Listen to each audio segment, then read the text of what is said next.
Welcome folks.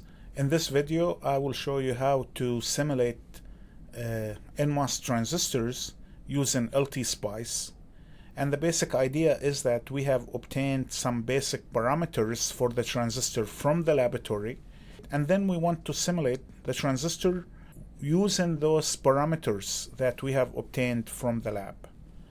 So I will start by creating a new schematic, and then I will add a component, and here I will add the NMOS. So there's two types of NMOS transistors I can add, is NMOS or NMOS4. NMOS4 has 4 terminals where the body is not connected to the source. So this is sometimes useful in VLSI because the source is usually connected to the lowest voltage for the NMOS. However, for discrete electronics, typically the body is connected to the source, so we will use NMOS transistor where the body is connected to the source, and we will say add. So I will add this transistor. Now the name of this transistor is M1, and its model name is called NMOS. So I'm going to right click on this one, and I will change it to call it NMOS X. That's just to make it different than the default name. And now what I'm interested in is I'm interested in obtaining the voltage current characteristics for the transistor. So basically the idea is that if we apply different VGS's, like different value of VGS, and then we vary VDS, then we're going to see that the current will be flowing through the transistor as long as VGS is greater than the threshold voltage. So to simulate the voltage current curve, I'm going to need 2 voltages. So I'm going to go to voltage here, and I will add 2 voltages. The first voltage is going to be over here, which I'm going to call it VGS, and the second voltage over here, which I'm going to call it VDS. So let's call this voltage to be VGS, and I will give it any arbitrary value. So I will give it like a value of 2 volts, and voltage here I'm gonna call it VDS, and I will give it an arbitrary value of 5 volts. Now I need to connect the voltage source VGS that will go to the gate of the transistor, and VDS will go to the drain of the transistor, and then the source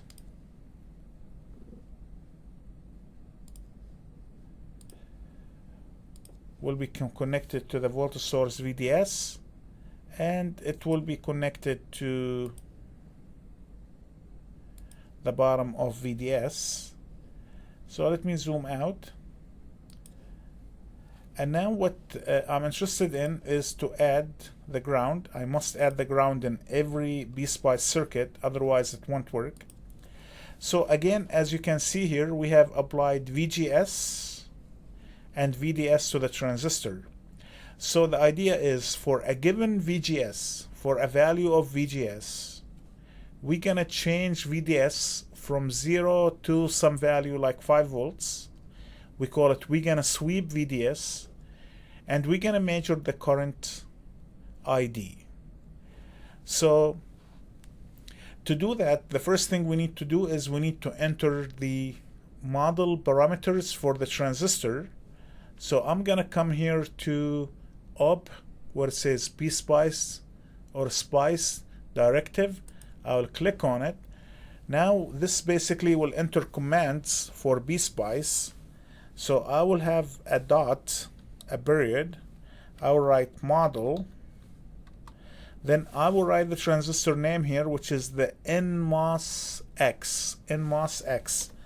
NMOS X. So this is the transistor name.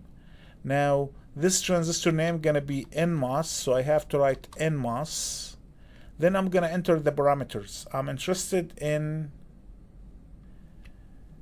KP, which will equal to, I can enter some experimental value I have, which is 0.05, for example. Then L will equal to 10 micro and W will equal to 10 micro. So here it says that the length of the channel is 10 micro and the width of the channel is 10 micro. This is not important in this simulation because we aren't interested in the capacitance. What's important here is the W over L, the aspect ratio is 1. That means this here is your Kp, Kb times W over L, right? So this is important. However, the micros are not important here because I'm not interested in the capacitance of the transistor. So an aspect ratio of 1, W over L equals 1, is what we need here, because we experimentally obtained the whole thing here, Kp times W over L, to equal to 0.05. That is obtained from the lab. Then I need VTO. So I'll write VTO. That's the threshold voltage. And I will say that this will equal to 2 volts. Again, this value is obtained from the lab. It might be 2.1, 2.2 volts, 1.8 volts. Different transistors will have different threshold values. And then I need lambda. And I will have lambda to be 0.02. So I entered the parameters for the transistor that I obtained experimentally. Now I'm going to say OK. So this is the model for the transistor. I will place it here. So I know that what's the model of the transistor is. I can easily change those values by coming over here and right click on it. So if I right click on it, I can re-enter the values if I want it. But I don't need to, so I will keep those values. Now I can come over here, zoom full. So this is the complete circuit I have. Now the idea is that I wanted to change VDS from 0 to 5 to measure the current ID at different values of VGS. And I will be able to obtain the classical voltage current characteristics of the MOSFET that we all know and we study in introductory to electronic courses. So to do that, I have to do something we call DC sweep. DC sweep means that it's going to sweep, it's going to vary the DC voltages. So I'm going to vary this voltage source and I'm going to vary this voltage source. So to do that, I'm going to come to run. I will click on run. It gives me edit simulation. I'm going to click on DC sweep. So I'm going to choose the first source to be VDS. So I'm going to change VDS from, or sweep VDS from 0 to 5 volts. So I'm going to say that I'm going to use the first source to be named VDS. It's the same name as I have here. And I will choose linear. And then the start value going to be 0. The end value going to be 5.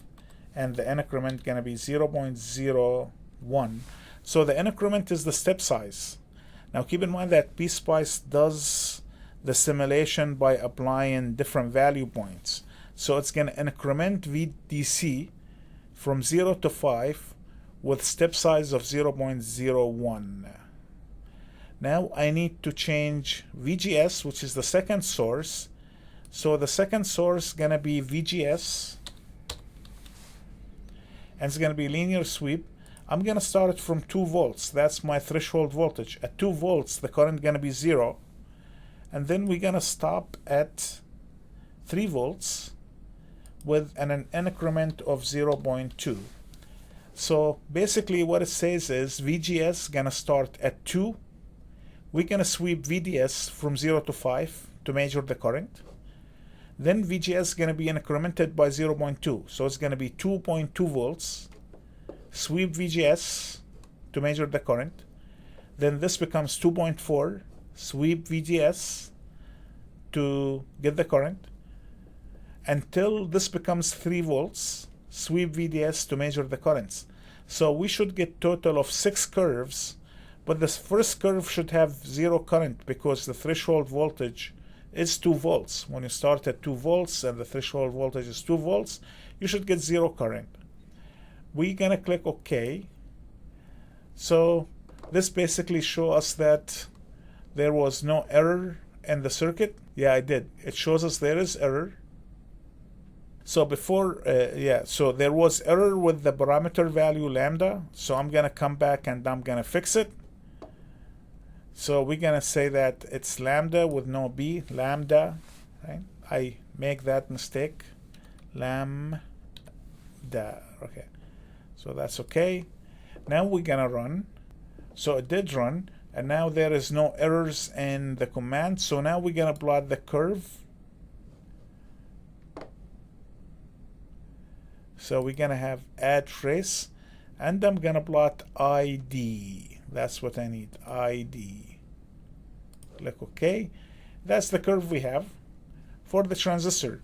This is the typical curve. You can see that the green line is when we have VGS equals to 2 volts, which is equal to the threshold voltage. The current is 0.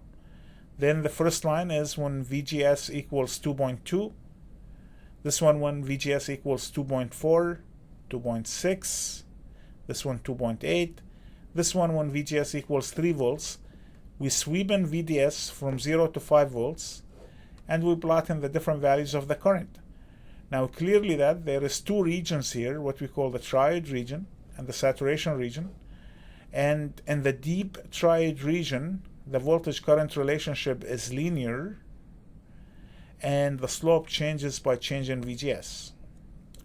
Now over here in the saturation region, when the transistor is saturated, you can see that by changing VDS, by increasing VDS, ID increases slightly, little bit, due to what we call the channel modulation index, that is lambda.